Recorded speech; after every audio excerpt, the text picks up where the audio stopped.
അവൻ കലക്കാൻ കലക്ക് കണ്ടോ. The other candidates, they were focusing only on petty issues. But our focus was on people's issues. So the people of Palakkad, they will be interested in the candidature of a person who is addressing their own issues. നമസ്കാരം.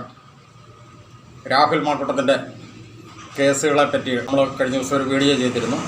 അതായത് രാഹുൽ മാക്കൂട്ടത്തിൻ്റെ രണ്ടാം പീഡന പരാതിക്കാരി നൽകിയിരുന്ന കേസിൽ രാഹുൽ മാക്കൂട്ടം എടുത്തിരുന്ന ജാമ്യം റദ്ദ് ചെയ്യണം എന്നാവശ്യപ്പെട്ടുകൊണ്ട് SIT സംഘം Thiruvananthapuram judicial first class magistrate കോടതിയിൽ അപേക്ഷ നൽകിയിരുന്നതും അതിനെ സംബന്ധിച്ച് 6-ാം തീയതി കോടതി നോട്ടീസ് രാഹുൽ മാക്കൂട്ടത്തിന് നൽകിയിരുന്നതും 6-ാം തീയതി അതായത് കഴിഞ്ഞ ദിവസം ആ കേസെടുക്കവേ ആ കേസ് 10-ാം തീയതിയിലേക്ക് മാറ്റിവെച്ചിരുന്ന കാര്യം നമ്മൾ പറഞ്ഞിരുന്നു.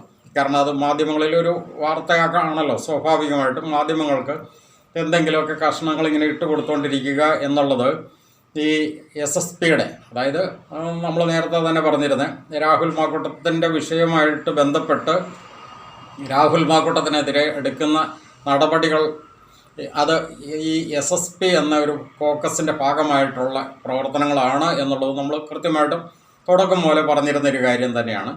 SSP എന്ന് പറഞ്ഞു കഴിഞ്ഞാൽ സതീശനിസ്റ്റുകൾ, സംഘിസ്റ്റുകൾ, പിണറായിസ്റ്റുകൾ, അതായത് ഒരിക്കലും യോജിക്കില്ലാത്ത ഈ മൂവർ സംഘം രാഹുൽ മാക്കൂട്ടം എന്ന ഒരു വ്യക്തിയെ മാത്രം ടാർഗറ്റ് ചെയ്ത് ഇല്ലാതാക്കുന്ന കാര്യത്തിൽ മാത്രം ഇവർ ഈ മൂവർ സംഘം കൂടെ ഒരുമിച്ചിരിക്കുന്നു. See, only one time since this constituency was newly formed after the delimitation, this constituency is highly in favor of UDF. വർക്കിച്ച എന്തേനു ഏവം പുലിയാണ് കേട്ടാ. പുലി എന്ന് പറഞ്ഞാൽ വെറും പുലിയല്ല, ഒരു സിംഹം. അപ്പോൾ അതിൻ്റെ ഒരു കുറേ മുന്നണി പോരാളികളായിട്ടാണ് കുറച്ച് സ്ത്രീകളെ രംഗത്തിറക്കിയതും അതോടൊപ്പം തന്നെ പരാതിക്കാരികൾക്ക് വേണ്ടിയിട്ട് സപ്പോർട്ട് ചെയ്യാനായിട്ട് കുറച്ച് സ്ത്രീകളെ തന്നെ ഒരു 1/2 ഡസനോളം വരുന്ന ഒരു സ്ത്രീ സംഘത്തെ തന്നെ മുന്നണി പോരാളികളായിട്ട് രംഗത്തേക്ക് ഇറക്കി വിട്ടതും അതോടൊപ്പം തന്നെ കുറച്ച് മുഖ്യധാര മാധ്യമങ്ങൾ വിലക്കെടുത്തുകൊണ്ട് അതിനു വേണ്ടിയിട്ട് നിരന്തരം വാർത്തകൾ പടച്ചുവിട്ടുകൊണ്ടിരുന്നത്. 4,000 votes is not that much less in that election, because in that election the political wind in Kerala was not that much in favor of UDF. എന്തായാലും ഈ കഴിഞ്ഞ ദിവസം അതിനെ സംബന്ധിച്ചിട്ടുള്ള ഒരു വാർത്തകൾ സ്വാഭാവികമായിട്ട് വന്നു.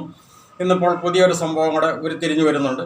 അതായത് 1-ാം പീഡന പരാതിക്കാരിക്ക് ആ ഒരു കേസിൽ രാഹുൽ മാക്കൂട്ടം ഹൈക്കോടതിയിൽ നിന്നും മുൻകൂർ ജാമ്യം ലഭിച്ചിരുന്നു. നമുക്കറിയാവുന്ന ഒരു കാര്യമാണ്. അത് പ്രധാനമായിട്ട് ഒരു ചർച്ച വന്നിരുന്ന ഒരു കാര്യമാണ്. കാരണം ഹൈക്കോടതി പോലും കൂടെ വളരെ നിശിതമായിട്ട് ആ പരാതിയിൽ പീഡനം നിലനിൽക്കില്ല എന്ന് കണ്ടെത്തിയിരുന്നതിനെ പറ്റി പരാമർശം ഉണ്ടായിരുന്നു.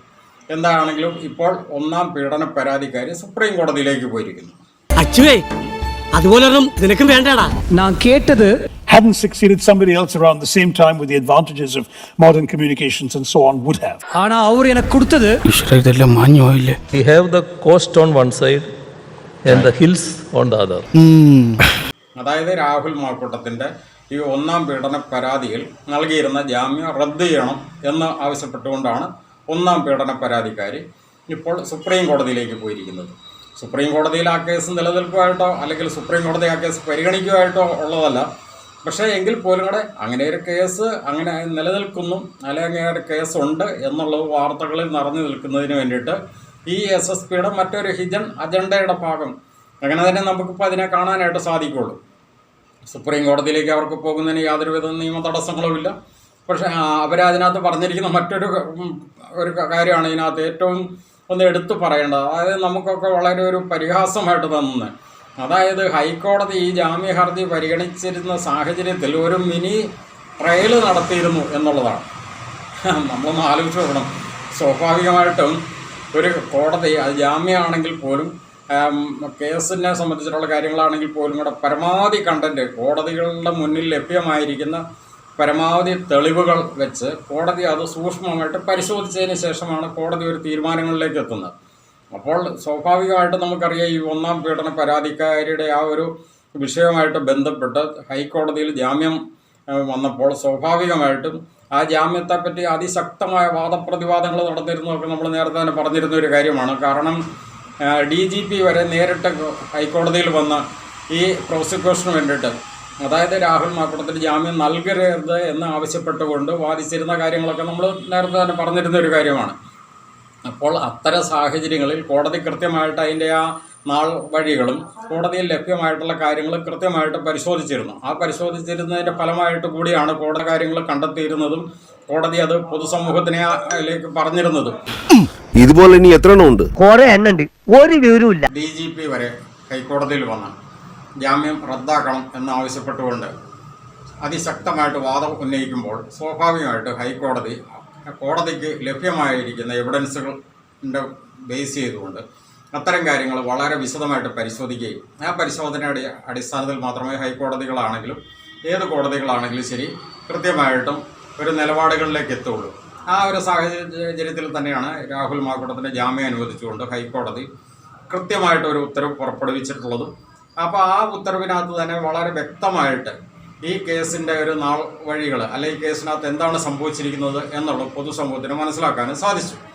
അപ്പം അത് ശരിയായിരുന്നില്ല. അങ്ങനെ ഒരു മിനി ട്രയൽ ഹൈക്കോടതിയിൽ നടത്തിയത് ശരിയല്ല എന്നുള്ള ഒരു നിലപാടിലേക്കാണ് ഇപ്പോൾ ഈ ഹർജിക്കാരി സുപ്രീം കോടതിയെ സമീപിക്കുന്നതായിട്ടുള്ള അറിവ് ലഭിച്ചിരിക്കുന്നത്. Actually, what is politics? Politics, I think politics is the art of changing impossible things of today to the possible things of tomorrow. ഞാനതാണത് പുള്ളിമാനുണ്ടായതാണോ? വിദ്യാഭ്യാസമുള്ള ഒരുത്തനും നമ്മളെ പാർട്ടിയിലില്ലേ? അത് സ്വാഭാവികമായിട്ട് നമ്മൾ പറഞ്ഞിരുന്നത് പോലെ ഇത് ഒരു കേസ് ഇങ്ങനെ നടക്കുന്നുണ്ട് എന്നുള്ളത് പൊതുമണ്ഡലത്തെ അറിയിക്കുക എന്നുള്ള ഈ SSPയുടെ ഒരു ഹിജൻ അജണ്ടയുടെ ഭാഗമായിട്ട് കൂടി വേണം നമ്മൾ ഇതിനെ കാണാനായിട്ട്. കാരണം ഇതൊന്നും ഇനി സുപ്രീം കോടതിയിലേക്ക് ചെന്ന് കഴിഞ്ഞാൽ ഹൈക്കോടതി കണ്ടെത്തിയിരിക്കുന്ന കാര്യങ്ങൾ തെറ്റാണ് എന്ന ഒരു കാരണവശാലും സുപ്രീം കോടതിക്ക് പറയാൻ പറ്റാത്ത സാഹചര്യത്തിൽ തന്നെയാണ് ഹൈക്കോടതി അത് വളരെ വിശദമായിട്ട് തന്നെ ആ ഉത്തരവിൽ പറഞ്ഞിരിക്കുന്ന കാര്യങ്ങൾ നമുക്ക് പൊതുമണ്ഡലത്തിൽ അറിവുള്ള ഒരു കാര്യങ്ങൾ തന്നെയാണ്. എല്ലാ സുപ്രീം കോടതിയുടെ നിർദ്ദേശങ്ങളും മറ്റു കാര്യങ്ങളും നമുക്ക് വളരെ വ്യക്തമായിട്ട് അറിയാവുന്ന ഒരു സാഹചര്യത്തിൽ തന്നെ ഇത്തരം കാര്യങ്ങൾക്കൊന്നും യാതൊരുവിധ പ്രാധാന്യവും ഇല്ല എന്നുള്ളത് കൃത്യമായിട്ട് അറിയാം. എന്താണെങ്കിലും ശരി, ഈ രാഹുൽ മാങ്കൂട്ടത്തെ ഒതുക്കി ഇല്ലാതാക്കാനായിട്ട് ശ്രമിക്കുന്ന ഈ SSPയുടെ ഈ ഹിജൻ അജണ്ടയുടെ മുന്നിൽ ഇനി ഒരു കാരണവശാലും ഇവർക്ക് പിടിച്ചു നിൽപ്പില്ലാത്തത് കൊണ്ട് കൂടി ആവാം ഇത്തരങ്ങളിലുള്ള ഓരോരോ കാര്യങ്ങളുമായിട്ട് ഓരോ വാർത്തകൾക്ക് പ്രാധാന്യം നൽകിക്കൊണ്ട് ഇവർ മുന്നോട്ട് പോകുന്നത് എന്ന് നമ്മൾ സംശയിക്കേണ്ടിയിരിക്കുന്നു. എന്തൊക്കെയാണെങ്കിലും ശരി, രാഹുൽ മാങ്കൂട്ടത്തെ ഈ പ്രാവശ്യം ഈ ഇലക്ഷനിൽ നിന്ന് മാറ്റി നിർത്താനായിട്ട് ഇവർക്കാർക്ക് സാധിക്കില്ല. കാരണം പൊതുസമൂഹത്തിൻ്റെ ജനവികാരം അതിശക്തമായിട്ട് രാഹുൽ മാങ്കൂട്ടത്തോടൊപ്പം ആണ് എന്നുള്ളത് വളരെ കൃത്യമായിട്ടും പൊതുസമൂഹം തിരിച്ചറിയുന്നു. അത് പ്രതിപക്ഷവും അക്കാര്യം ഉൾക്കൊള്ളുന്നു എന്നുള്ളത് വളരെ വ്യക്തമായിട്ടുള്ള ഒരു കാര്യമാണ്. അതുകൊണ്ട് ഇനിയിപ്പോൾ ഈ SSPയുടെ ഹിജൻ അജണ്ട ഒരിക്കലും നടപ്പാക്കാൻ പോകുന്നില്ല എന്ന് മാത്രം പറഞ്ഞുകൊണ്ട് നിർത്തുന്നു. നന്ദി.